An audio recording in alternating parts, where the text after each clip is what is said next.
When my father slapped me across the face in my own condo, it wasn't the pain that stunned me, it was the familiarity. The same white flash from when I was 12, the same message I wasn't allowed to say no. But this time, the stakes were different. My parents had shown up with suitcases claiming they'd lost everything, while the truth, nearly $1 million missing, a forged signature, and a house secretly bought for my brother, sat like a loaded trap beneath their lies. And as my cheek burned, I realized the slap wasn't the beginning. It was the confirmation. Something much darker was already in motion.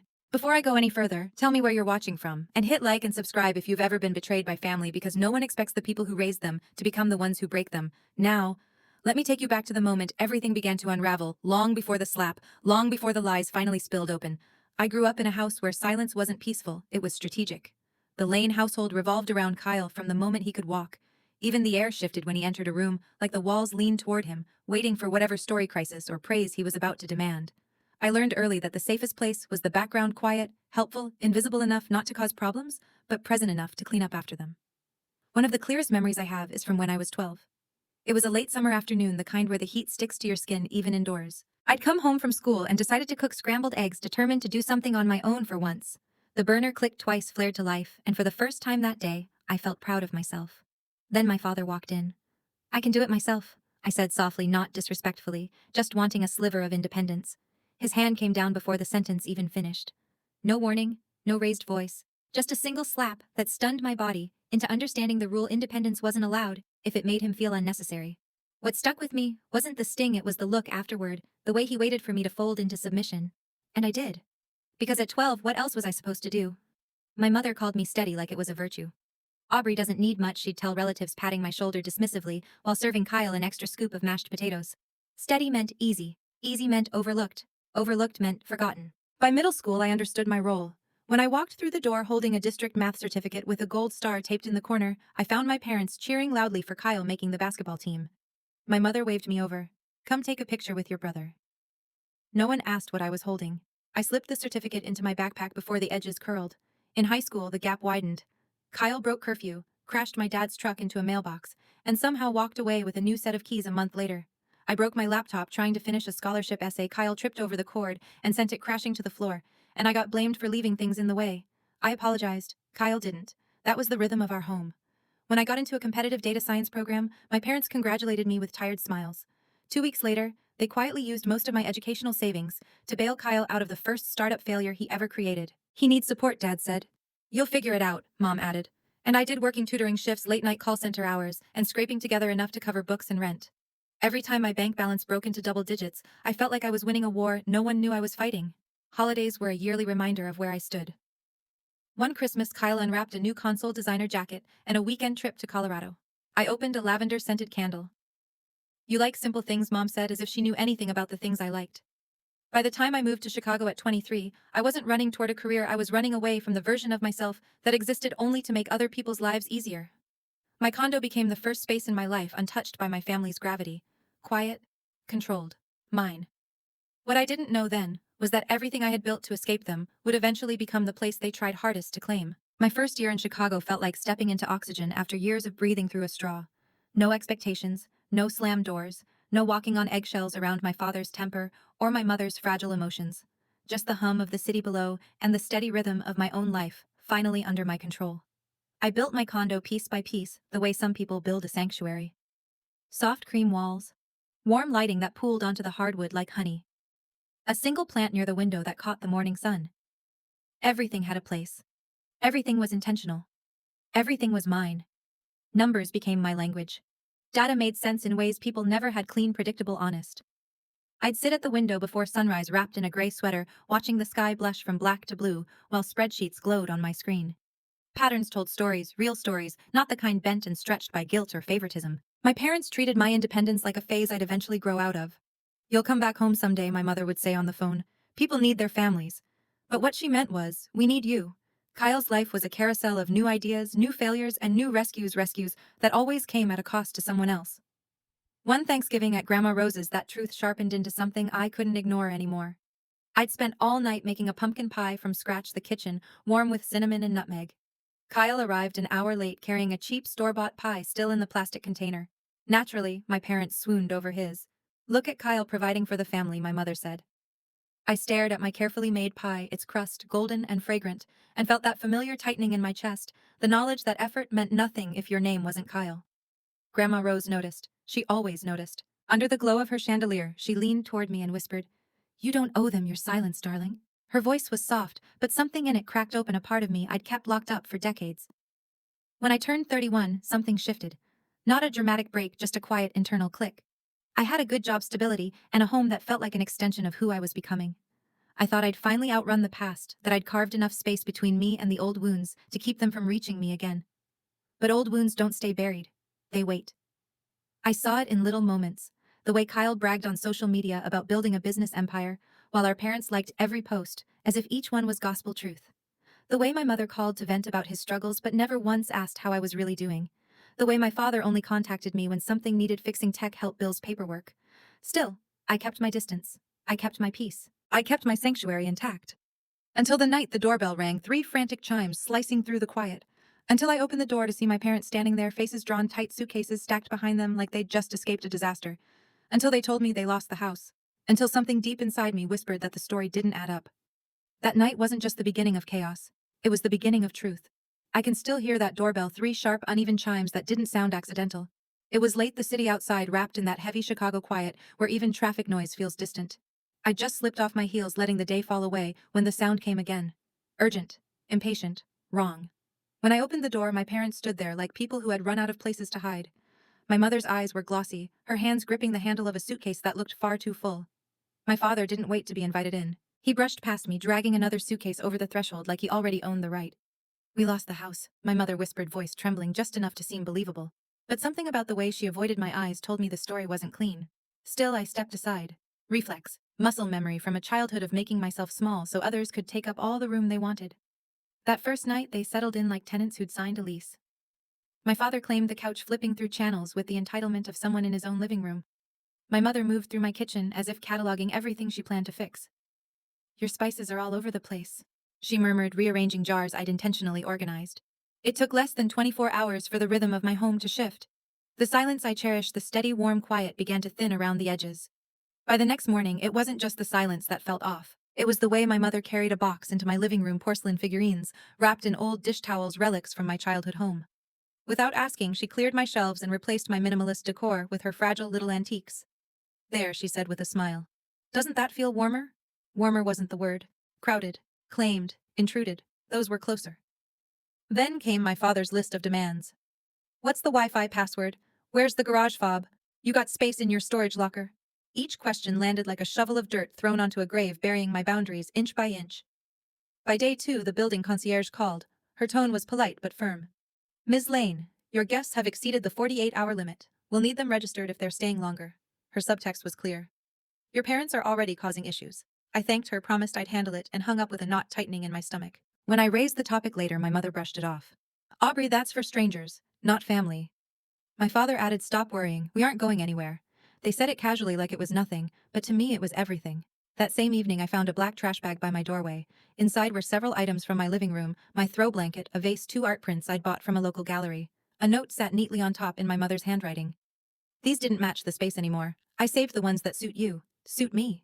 She didn't know what suited me. She'd never asked. I swallowed the anger, but it sat in my throat like a stone. Then came the crack that widened everything. An email from a mortgage company addressed to Aubrey L. Secondary contact on joint housing documents. Joint housing documents. I'd never signed. My hands went cold. My breath thinned. I reread it 3 times, trying to make the words bend into something harmless. They didn't. They only grew sharper. I forwarded it to Ethan and wrote, "Tell me this isn't real." He replied instantly, "Call me, now." That was when I knew the story my parents brought into my home wasn't the one I was living in, and the truth hiding beneath it was much, much uglier. I stepped onto the balcony before calling Ethan, letting the bite of the October wind keep me steady. When he answered, his voice carried a weight I'd never heard from him before. Controlled, careful, like he was choosing each word with tweezers. "Aubrey, your parents didn't lose their house." My breath caught against the cold air. "What do you mean they sold it voluntarily? No foreclosure, no bank pressure. They took a cash offer." My fingers tightened around the phone. "And the money," I whispered. A pause, too long to be anything but bad news. It went directly toward a property under Kyle's name, just under $1 million. The city noise seemed to drop away. My parents hadn't come to me broken. They'd come empty-handed because they gave everything to the one person who never learned how to hold anything together. But Ethan wasn't done. There's something else. Richard signed a financial power of attorney last year. My stomach twisted. And someone's been using it. Your dad says he hasn't. The balcony railing felt suddenly unsteady under my palm. Someone who always had access. Someone who never faced consequences. Kyle. When I walked back inside, my parents were in the kitchen. My mother stirring soup on my stove. My father fixing a cabinet hinge like he was preparing the space for a long-term stay. They looked comfortable, at ease, settled. As if this was a homecoming, not an intrusion. A chilling clarity washed over me. They weren't confused. They weren't overwhelmed. They were staying.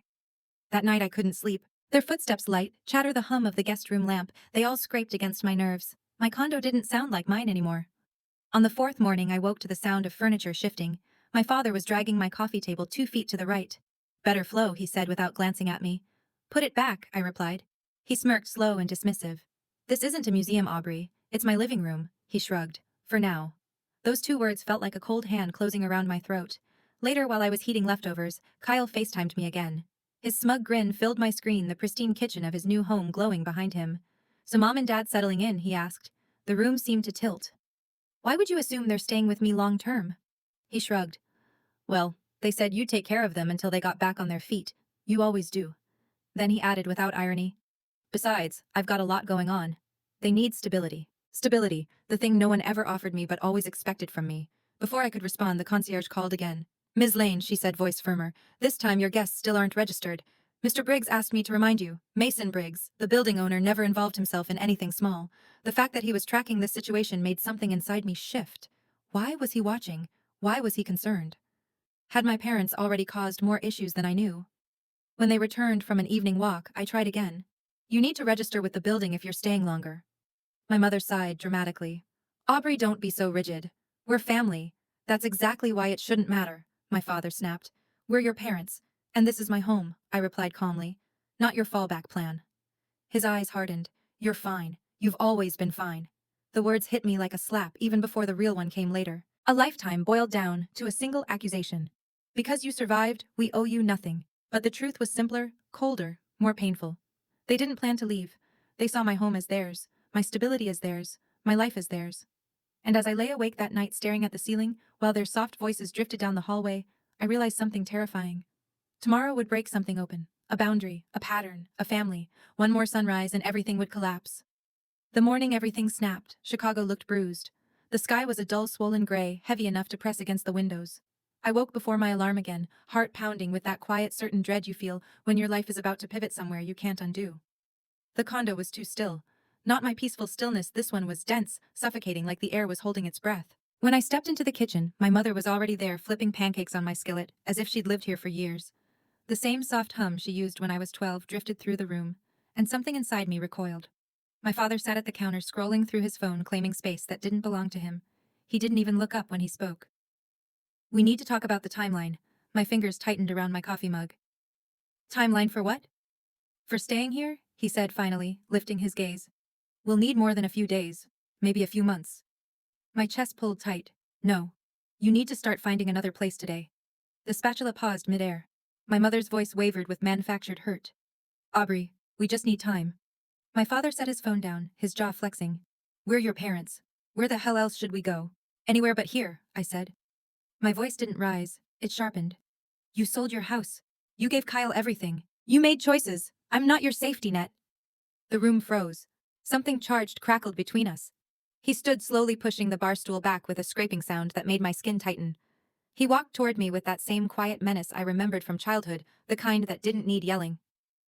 You think this condo makes you too good for us, he said. Don't forget this place will belong to the family someday. Everything balances out. It hit me like ice. They didn't just want temporary shelter. They believed they had a claim to my life. No, I said. It won't. And you're leaving today. His voice dropped. Say it again. I held his stare. You need to leave. The slap landed before the last word fully left my mouth. A violent searing crack across my face, bright white flash, nauseating tilt of the room, that old 12-year-old pain roaring back. My mother gasped but didn't move. She never moved. I straightened slowly, the sting rippling through my cheek, my breath trembling, but my spine locked in place. And then something inside me clicked, clean, sharp, irreversible. I reached for my phone. My father's eyes widened. Aubrey, don't. But I dialed anyway. When the dispatcher answered, my voice was steady. Yes, I need officers at my address. I have 2 people refusing to leave my home. A knock hit the open door. Mr. Preston. My neighbor stood there blinking. Everything all right? No, I said. But it will be. Then another figure stepped into view. Mason Briggs, the building owner, flanked by security. Ms. Lane reported unregistered long-term guests yesterday, he said coolly. We're here to enforce building policy. My mother paled. We weren't. Mason cut in. Security footage shows you following a delivery driver through a locked door. That's a violation. My father's entire face drained. Police arrived minutes later, crisp uniforms clipped commands. Gather your belongings. No, you cannot stay. Yes, she's the owner. I watched them pack. Watched them roll their suitcases out of my home. Watched my father look back with disbelief like the world had just shifted beneath him. I didn't speak. I didn't need to. The door closed behind them with a clean, decisive click. When the door finally shut, the silence in my condo felt like a reset. Not peaceful, just honest. The kind of silence that arrives after a storm clears the air. My cheek still burned, but the heat no longer felt humiliating. It felt clarifying. I moved through the condo quietly, putting everything back where it belonged. My shelves, my blankets, my furniture. Each object returning to its place felt like reclaiming square inches of my life. No dramatics, just order. My order. By the time the sun dipped behind the skyline, the space looked like me again. 2 days later, Ethan called. Aubrey, he said, voice tight. I finished digging. I sat down. Tell me. The power of attorney your father signed. He didn't use it. Kyle did. He forged your father's signature on 2 small loans, and someone tried adding your name as a secondary guarantor on a third. My chest went cold. So the mortgage email. Exactly. Someone planned to attach you to something you never agreed to. The last thread of denial snapped. I drove to Grandma Rose's that weekend. She opened the door before I knocked twice, like she felt the truth coming. Inside, my parents sat quietly, my father stiff, my mother wringing her hands. Kyle stood by the window, pale and restless. I didn't yell. I didn't accuse. I just laid out the facts, clean, simple, undeniable. The sale, the money, the forged signatures, the attempted attachment of my name. Kyle's face collapsed first. My father's followed, anger melting into something like fear. My mother didn't say a word. When I finished, the room stayed silent for a long, heavy beat. I won't carry this, I said. Not again. No one argued. I walked out into the cold October air, feeling something I hadn't felt in years: alignment. Not victory, not revenge, just alignment between who I was and what I was finally willing to protect. They thought the slap, the lies, the manipulation had pushed me to the edge. They had no idea they'd given me the one thing they never meant to leverage: clarity and a clean break. If any part of this story felt familiar, if you've ever been the steady one, the quiet one, the one expected to absorb everyone else's damage, then you already know how heavy that role can become. And you know how powerful it feels to finally choose yourself instead. So if you've ever felt like the outsider in your own family, hit subscribe. There's more truth ahead, more healing, and more lessons I had to learn the hard way. This story isn't over.